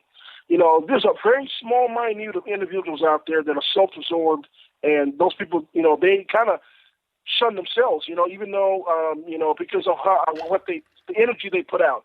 Dave Bosco's not that guy. He's just a great, friendly guy. His brother is awesome. I don't know how many contests we've done where we crossed paths, man, and Dave is just the same today as he is tomorrow. He's just a great guy. He's a good friend. He's one of them kind of guys I can say on the circuit. He's a good friend. I got a lot of great friends out there on the circuit, and Dave Bosco's one of them. Mo, I think a lot of people, when they see and they start to learn about the competition and the guys that are really trying to make an impression on whether it be a singular sanctioning body or multiple, realize soon that you do have to do multiple events during the course of the year. When I talk about multiple, 25 or 35 plus to even be in a consideration point for any type of an overall championship. Are you somebody at this point who has been able to turn barbecue into a full-time job that allows you to do it so much? And if not, what are you doing during the day that allows you to do so much barbecue outside of whatever a full-time job would be? This is what's amazing about it. I'm so passionate about what I do, competition, the barbecue scene, barbecue life. I still got a 40-hour-week job, dude. I go to the midnight shift treating water for the city of Des Moines. I've got 19 years in, dude. But I've been getting weekends off for like 17 years. So, I get off Friday morning at 7, and then I roll out. It works perfect for barbecue, man. And I'm able to do the best of both worlds. Now, eventually, I want to do barbecue all 100% of the time. For me to wake up and just think about barbecue and how to promote barbecue and promote myself as far as my sauces and rubs down the line, that would be a dream for me. But you know what? I'm the kind of guy that I put the effort in. But I'm not so much a fool that I'm going to sit there and stop. I got pension, I got deferred comp, I got other things, And granted, it ain't a job that you're going to get rich at, but I ain't no fool. My mom didn't raise no fool. My mom still to this day, I have people come on her and she thought I quit my job. And I didn't quit my job. I seen her man here about a couple of weeks ago. She goes, boy, did you quit your job? I said, no, I didn't quit my job. Well, everybody said you quit your job. I said, no, I didn't quit my job. Because I've been out in the barbecue scene so tough, they just assume, how are you able to do that and still hold down a job? I got 4 kids, man. I got a household, man. I still got to take care of business. You know what I mean? But one day, man, I'm working towards that goal, man. I'm creating a brand, which is Big Moe Cason, man, and I'm keeping that freight train going on that track. And hopefully, Lord willing, man, I'm going to be able to just wake up and just, wake up saying, man, it's all about barbecue, man. I'll go out to down Texas somewhere, out in a store, and do do an event, to promote my sauce, whatever I got to do, man. To me, that's my dream, man. That's my dream. That's funny. You just kind of dovetailed into my next follow-up question was, you release that line of sauces. That's another portion of Big Moe Cason's brand, aside from the guy you see on television, aside from the guy that you see on the competition scene and doing whatever else you're doing. You have the sauces. How are they turning out for you? How are you seeing them sell? And have they met expectation when you released them originally? Yeah, I tell you what, man. The thing about barbecue sauce, it's a tough business. I mean, I got friends of mine like Famous Dave, I've got great respect for. Sweet Baby Ray, got a great amount of respect for those guys. The thing about sauces is, and this is one thing my bottler sat down and talked with me, man. It's not so much about the sauce, but about the branding of the sauce. And granted, the sauce has got to be good. But the thing is that people want a piece of you or whatever. That's what they're buying. I mean, obviously the sauce has got to speak for itself. It's got to be good. Don't get me wrong. It's got to be a great product. But it's a two-handed thing. You know what I'm saying? For example, my bottler, man, he's one of the top spaghetti sauces in Kansas City. Well, just for S&Gs, he took the same sauce and put it and a different label and set it next to his sauce on a shelf. And his family sauce, 9-1, outsold the other sauce, even though they were the two same sauces, because it's all about branding. People get used to seeing a certain thing, and they want it. That's why you got Tide. That's why you got Downy. You know, I'm sure there's a lot of great turkeys out there, but when I grew up on Tide. So, you know, everybody thought that what gets Coco's clean is Tide, so you just buy Tide. Now, granted, someone else may have grew up on something else, but you get set on a brand. That's why you got your Heinz and you got, you know, your things of that nature. It's branding, man. But you know, you got to have a good product that also delivers too. But so the sauces have been really good. I mean, they're actually starting to advance. I mean, I did a thing here. I'm getting ready to do a deal here with a big grocery chain in Arkansas. Matter of fact, I talked to the guy today, and I got a broker that called me today from Birmingham, Alabama, and he wants to get me in the southeast. He's going to take care of me on that aspect. He's good friends with the higher-ups of this chain in Arkansas. And I'm working on HEB, which is a huge chain down in Texas. Yep. You know, that's, you know, I'm rocking it. I'm out there. You know, the sky's the limit. You have to put forth the effort. You can't sit back on your back and say, because I'm so-and-so, and I won this and I won that. That don't mean jack squat. Because people at home who have never heard of you, you know, they don't know. If you can get out there, you know, I'm trying to go off to a different tangent, but, you know, when I first started competing, you know, I'm the kind of guy, I like meeting people, man, Greg. I like going to different places. And you have some of these competition teams out there, man, they don't do that. And they used to, you know, and I don't really care what anybody thinks, you know, on that tip, you know, because, but they would kind of joke at you because, you know, you're going to a place that they think that you don't have a chance to win. It's not about that, man. It's about the love of the sport. I'll drive to Oregon and compete. I'll drive to Texas to compete. And don't you know, that will pay dividends.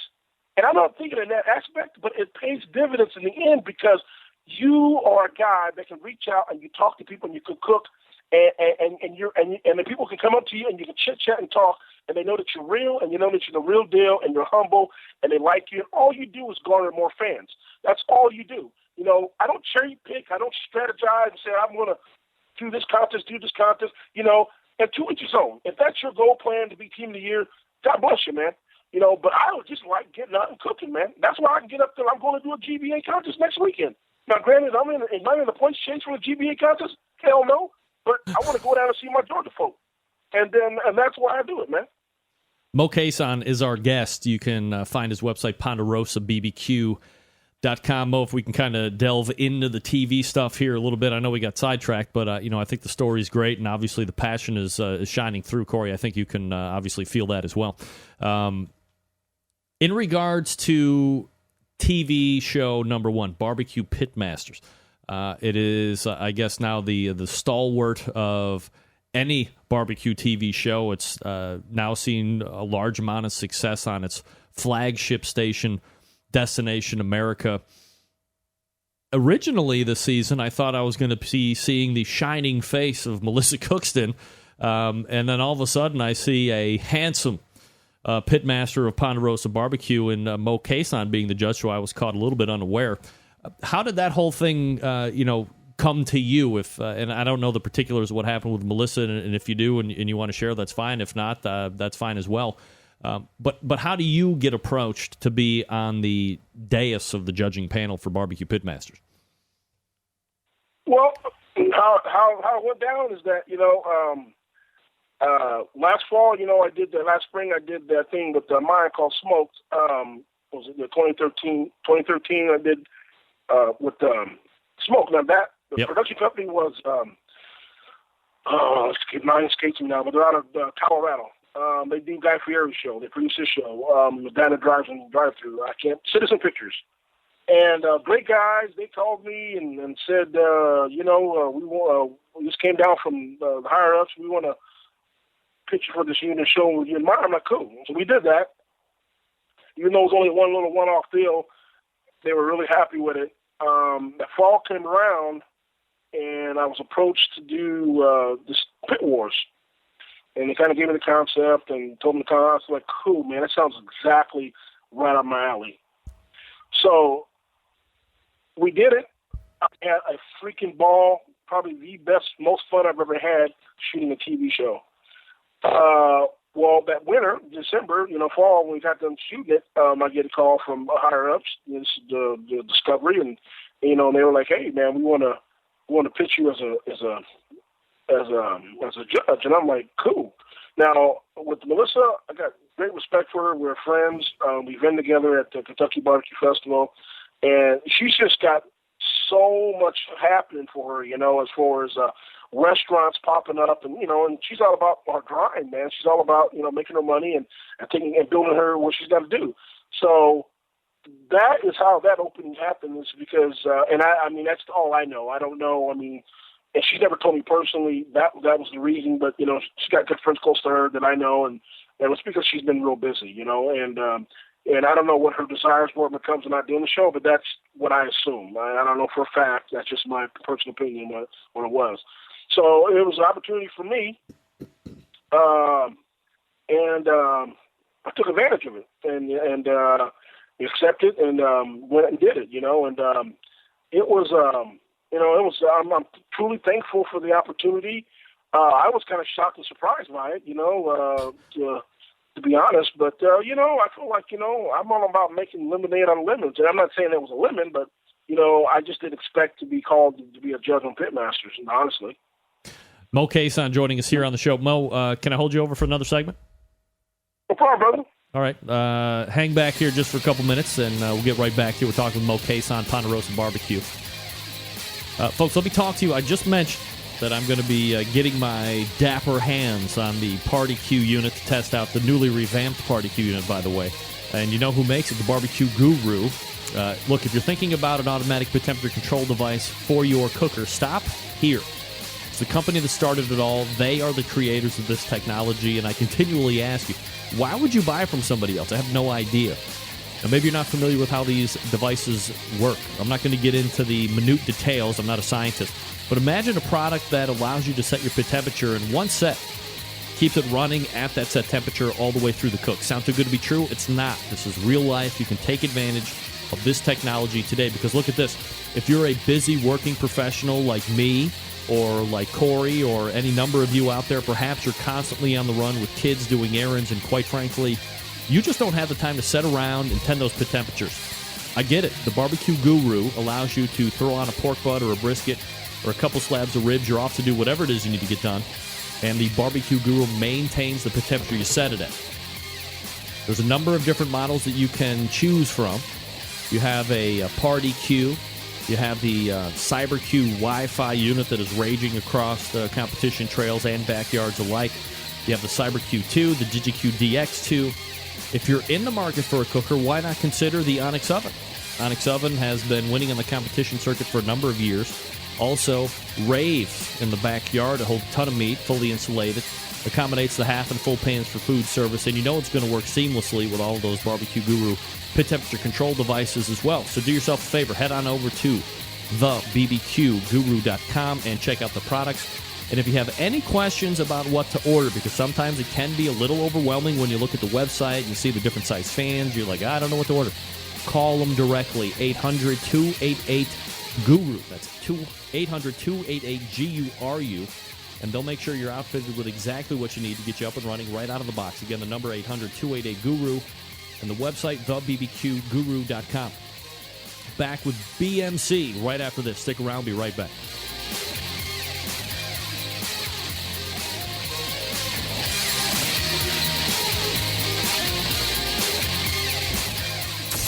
Big name interviews, advice on cooking brisket and ribs, and the only host willing to share his honest opinion on all things important in the world of barbecue. It's the Barbecue Central Show. All right, welcome back. Big Moe Cason joining us here on the Barbecue Central Show. Mo, appreciate you hanging with me through the break there. You know, in regards to barbecue pitmasters and I mean, for the people that are fans of yours, fans of the show, I mean, you can, rewind the clocks back a couple, 2-3 seasons or so and find that you were, on that show. I think it might have been the first time they revised it off of the docudrama portion of it. You were a heavy-handing crab, I believe it was, or maybe it was lobster on top of something that looked absolutely spectacular. So you were a contestant on the show, and then you get to flip around and go to the judges' table a couple years after that. What's it like making the transition from competing on Barbecue Pitmasters to now being the evaluator of, what should be winning and what shouldn't be? Well, the thing about that is that it's very interesting, man, Greg.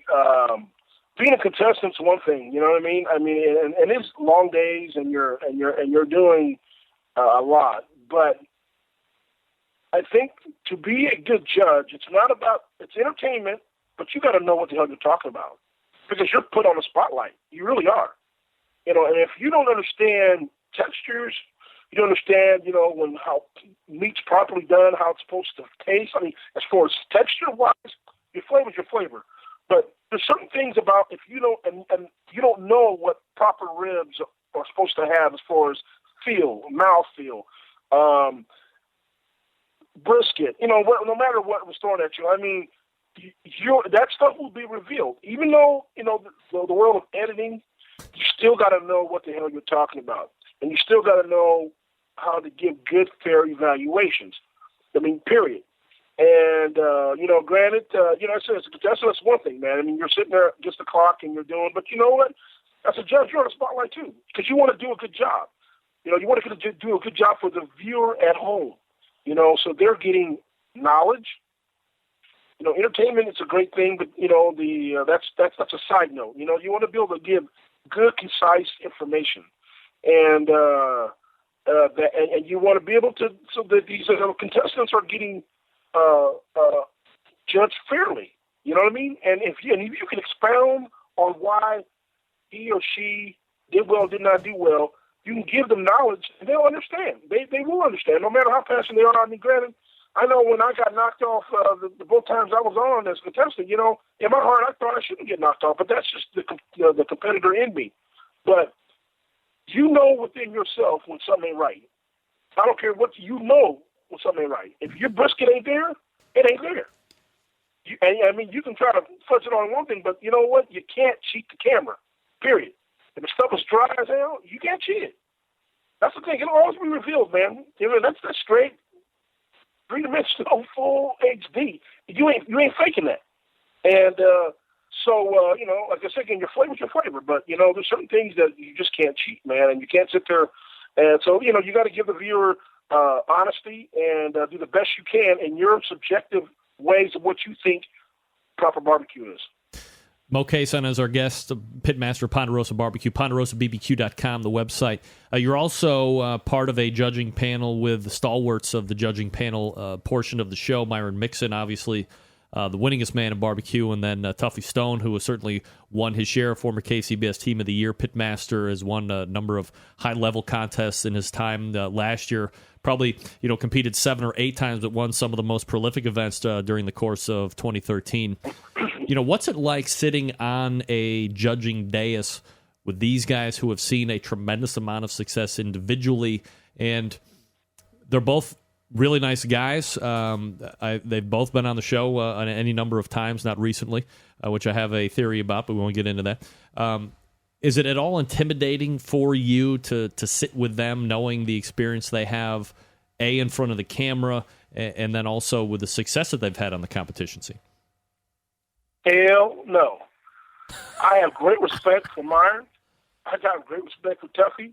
And what's so cool about those guys, man, they're grounded. Okay? I don't look at what a person's won. I don't care if he won everything in the world. It's what you project.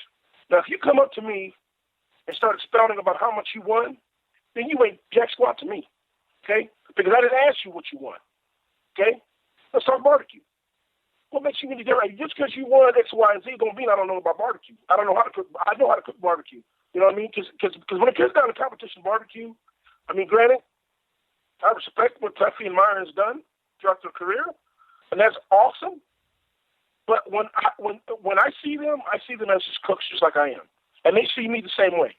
They don't come off to me condescending. They don't come off to me arrogant at all, because they know what's up.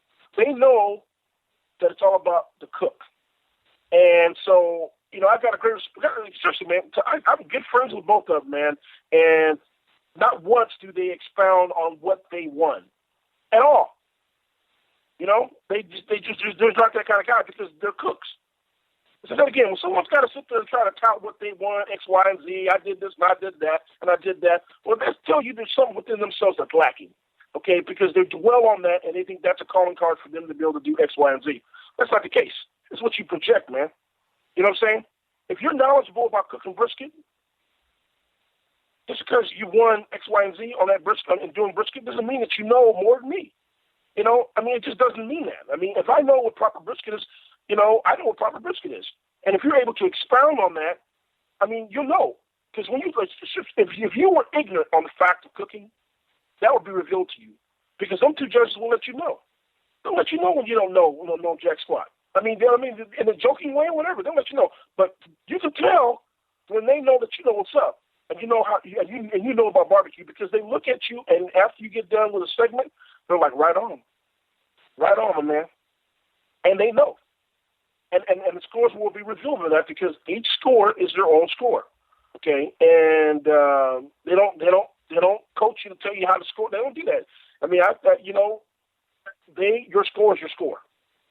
Now, granted, what your flavor profile, what you like, is different than what I like, okay? And that's good, you know. But eventually the cream rises to the top, and we're all competition guys, and not once has Tuffy or mine trying to name drop and trying to act like they know. I don't play that. They know that. They know Big Moe Cason don't roll like that. I don't look at nobody in with starry eyes and say, "Oh, I don't see that, man." But you grown men like me. Mo, you know goddamn well that the first time you saw me, you got all teary-eyed. And don't lie like I know you want. We had a moment in Oklahoma. Yeah, right. Yeah, you know damn right. All right, so when you look at this season of Barbecue Pitmasters versus the ones in the past, do you think this one is continuing to follow suit in a good, positive way? Do you think there are any tweaks that you would recommend as the judges to see this season unfold? I believe the finals is coming up next week. So as it starts to draw to a close, what are your overall thoughts of the season? I got to say, honestly, man, and I'm the kind of person that speaks my mind. I really do. Don't nobody pull my strings. I'm truly thankful for the opportunity of being on Barbecue Pitmasters. It's the number one show on Destination America. DA, the Destination America, they love the show. They love. It's done so much for the sport. I mean, it's done so much for the worldwide community of barbecue, and I think I bring an aspect of balance with the show, being who I am. And how I know that's I know who I am within myself, but, the family and the friends that contact me, inbox me, to let me know that, and that makes it all worthwhile. That makes you know that I'm doing it right. And I'm being myself. That's the thing is I'm just being myself. Now, granted, am I a trained actor? No, I'm not. I mean, do you stumble? And yes, it was a little different for me, but I settled in and I felt like I did the best job that I could at the time. And I just learned so much. The thing about it is that every time I do a project, Greg, I get wiser and I get more knowledgeable about the TV game. And it just makes me a better person down the road for the next thing. And I really truly feel like the Pitmasters will be back. There's always evolution and evolving and things of that nature. And I think that there's always room for change. And it's just being the powers to be to make that change in the right direction of what they think they need to do. I'm not here. I'm not going to, I just had a great opportunity and I had a great time. I ain't going to lie, I had a great time. I'm more of a free-willing kind of guy, but I'm telling you, man, I had a great time, Greg. Transitioning out of that show, you're also in another one on Destination America with the Pit Wars, and I had been asked any number of times, what I think about Pitmasters, and I said, hey, if I was going to be making a show, this is the way I was going to do it, and that was 2 weeks ago, was my last rant on that. And I got an email from you. I got an email from probably 50 other people saying, oh, well, you haven't tuned into Pit Wars yet, and this is exactly the thing that you have been talking about. So for the folks that haven't seen it, if you could kind of give us a little thumbnail sketch of what it's like and How are you feeling about this show in comparison or in contrast to the Barbecue Pitmasters judging aspect? The thing between Pit Wars is right up my style, even though, I'm learning to get different range to be able to do different things, but I really loved the format of Pit Wars, and I knew as soon as I was asked to do this project, I was on board 100% and just stoked because it's all about barbecue, man, and you're able to catch people in their natural element. Now, granted, Barbecue Pitmasters is a game show. That's what it is. Yep. People get confused and say they don't like it, whatever. It's a game show. Barbecue Pit Wars is somewhat like a game show, but it's almost like somewhat like a barbecue documentary too, mixed in with kind of slash game show. And that's the difference between season 1 and Pit Wars. I love Pit Wars. Love it. And I think that that's going to be the standard for what's going to be rocking. There's going to be shows coming out from other networks and whatever, but that's where it's at. People, I can't tell you how many emails I've gotten, inboxed on my Facebook and emails and calls. Man, that's what people want. We take season 1 Pitmasters and we step it up. Now, I'm not knocking season 1 Pitmasters because that's what everybody loves, but the thing with Pit Wars, what you get is real time in the sense that all we do as a cook, so no matter how well you think that you are as a cook, you're still at the mercy of the judges. No matter how well you got all the elements that you got to fight through, the weather, and that's all captured. People like that. You're doing the same thing like Pitmasters. What you're doing is you're dropping knowledge to people about cooking processes, and people are seeing what exactly Meyer Mixon does, what Moe Cason does, what Michael Character does, what Stumps McDowell does. You're actually seeing us what we're doing. And then, we're actually interacting. We got such great chemistry amongst ourselves. Because you're competing against the rest of the general field, but then there's also a contest within a contest for a cash prize, which ups the ante, which is different than season 1 Pitmaster. Season 1 Pitmaster, you just follow for I don't know how many of them Pitmasters there was, but you just follow them around. This kind of adds a little bit of more, just ups the stakes a little bit because, you want to win. You want to win. I mean, you want to do well at the contest. It's a general contest, but then you also want to win within your group. And it makes it for really fun. But then you also got to have great personalities. That's the thing about people at home. People at home, you want to drop them some knowledge on how to cook. Because what the whole key is, of having barbecue shows is to promote the sport. You want Sarah or Bob to go at home and got their Weber at home, and they want to go to the store and grab a brisket or grab some ribs or grab a pork butt, and they want to try to emulate what they just saw. And when they're able to cook that at home with success because of the tips they learned on your show and able to give some decent or great barbecue to their family, it's a win-win. It's a win-win because you got a fan for life. And all that does is just spread like wildfire. And that's why barbecue, in my opinion, is competition in the game. Is the fastest growing sport behind NASCAR. It's crazy because you know what? Anybody can do it. It's not a sport that degrades with your age. You know what I mean? It's not like football or basketball that you only got a short window and then your skills decline and then you need to hang it up or you're going to look embarrassed.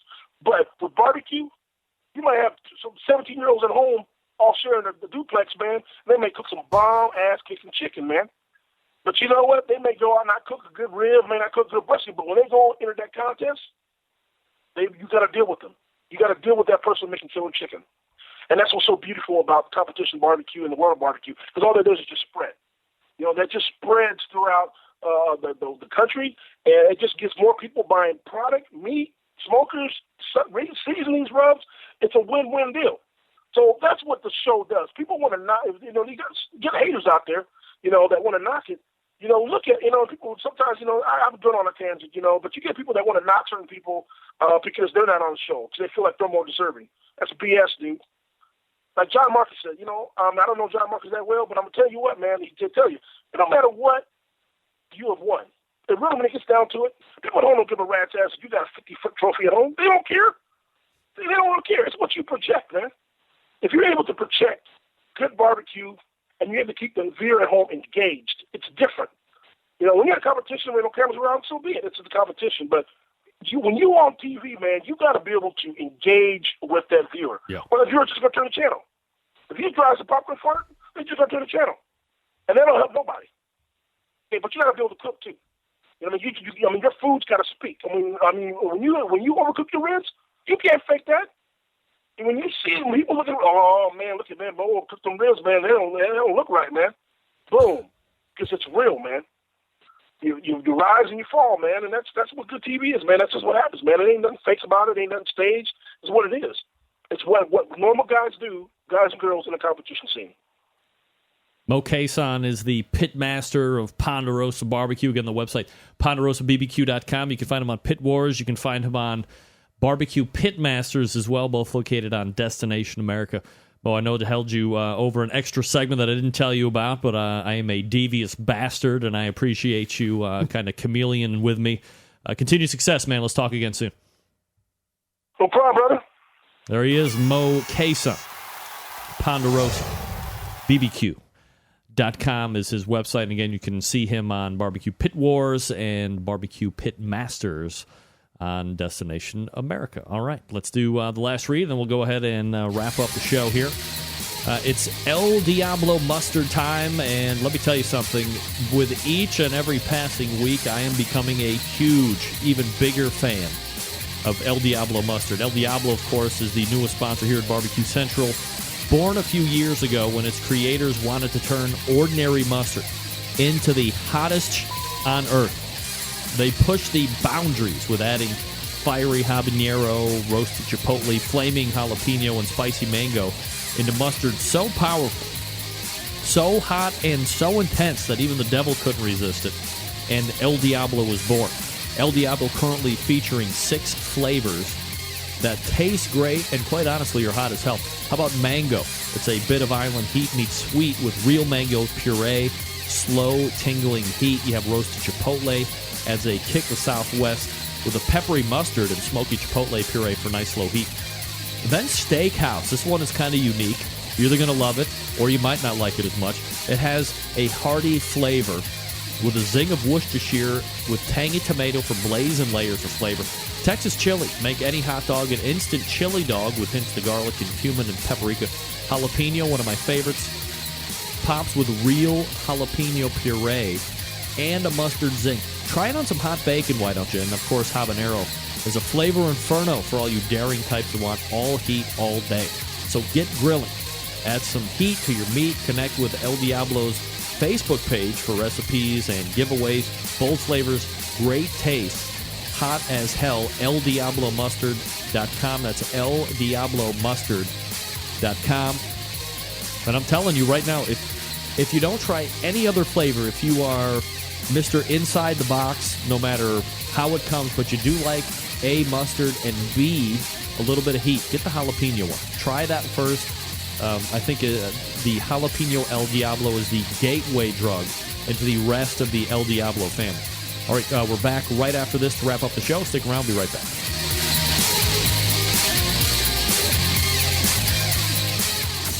Get in the smoke. Call 877-448-0433 to get on the air. Now, here's your host, Greg Rempe.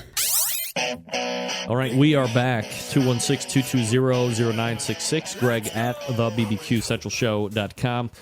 Deputy Corey in the house, staying with me here this evening. Appreciate you hanging out. Corey, evaluation of the show. You have Meathead from Amazing Ribs, and then you have Moe Cason. I guess what I would say, bringing it strong in the last couple seconds. What do you think about Moe? Yeah, I'll say. Is he passionate? That was a great interview. You know, I think what a lot of people don't realize, especially for the guys in the competition scene, there isn't a lot of money to be, made. Moe, you see him on TV quite a bit. He has some success on the competition scene. But I think in terms of straight competition, when you look at some of the top pitmasters, if they're at a break even or maybe they're pocketing 10 or 15 grand over the course of a competition season, these guys that win Team of the Year, they're not making $300,000 or $500,000, and nobody talks about the expense. Can you imagine if we started a competition cooking team?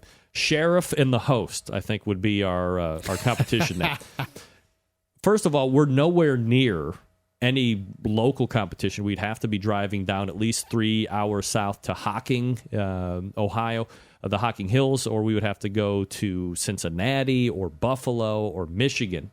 So we're already in transportation expense. We have to buy all the meat. We have to buy all the supplies. I mean, we could be looking at $700 to $1,000 probably on the light end all in for a weekend of competition. Oh, by the way, we're probably going to get the shit kicked out of us by people who have been doing it long. It really just kind of goes to show the commitment that these guys have to this particular sport. And, I mean, you can just hear the passion exude from Mo that it's really, I guess, not making the huge bucks that you would think these guys might be making because you see them on the television or maybe they have a line of sauces. It's a whole different monster, and one that, quite honestly, I really don't want to get into because if I get into it, I want to win, and I want to make a lot of money That's winning. Right. That's right. So, for the people that are out there doing it, I continually applaud you. And I think you should go back and listen to Mo and how he got into it and see his passion and hear his passion and be inspired by it. I mean, he made me want to go out and sink whatever it is I'm passionate about, all of my efforts. You're going to go out and catch bad guys better starting on the 23rd, Corey, and you know it. You're going to shoot sharper. You're going to handcuff tighter. You're going to cuff them and stuff them. Choo, choo. All right. Any changes in your mind on Father's Day coming up on Sunday for gifts? Yes. What do we want? Party Q. Party Q! I'll give you mine. Good Lord. You just had to ask for it. You don't have to angle. What else is going on this weekend, Corey, before we wrap it up here tonight? Where can we see Corey making appearances? People want to stop in and say hi. We're local to the Cleveland area. This weekend. Oh, well, Sunday. Yeah, Father's Day. That's what I'm doing for Father's Day. Running the Lake Health Half Marathon. Are you really? Yep. All right, so things that you'll never see me doing. Competing, but you'll probably see me competing before I'm running half marathon. I will run vicariously through you, of course. And then you're off until the 22nd, right? So correct. We could maybe be seeing a reprise appearance in just a week's time. Yeah. Who knows? Sounds good. All right. Look at this. I just ran out of clock here because I'm not paying any goddamn attention. Where's my Get Out song here? Here we go. All right, let's wrap it up. All the way back in the first hour, we enjoyed two segments with Meathead Goldwyn from AmazingRibs.com. We talked about the building and outdoor living space, all the things you need to take into account. We also talked about wine and liquor as opposed to drinking beer at barbecues. But you're going to drink beer at barbecues because that's what you drink. That's fine. But if you're looking for an alternate, some things that we gave you for review, weigh in. And if you try them over the course of this weekend, let us know what you think. And then in the second hour, Moe Cason bringing it absolutely huge with passion and energy. And that's, look, in terms of being a host, if you're a guest and you can bring that energy and actually not have any opinions about anything at all, guess what? You're a good guest. You're engaging. You're talking with passion. I mean, that's what I need as a guest, but he actually had substance behind it. You can find him at PonderosaBBQ.com. Big show planned next week. As I had mentioned, Stephen Reichlin is in. Scott Roberts is in. We also have... who else? Oh, Bob Trudnak from the BBQ Guru will be talking about the Party Q as well. So look forward to that. If you have the raw cast iron, season it each and every time. Hit it with a little grill brush as it starts to cool down after you use it. Spray in a little Pam, maybe a little Crisco, let it burn back in. Generations of rust-free service will be provided to you. And of course, we close every show by saying September 11th, 2001. I will never forget. Until next Tuesday at 9 p.m. Eastern Standard Time, this is your program host and proud U.S. American, Greg Rempe, for Deputy Corey, who might be back next week as well. Good night now.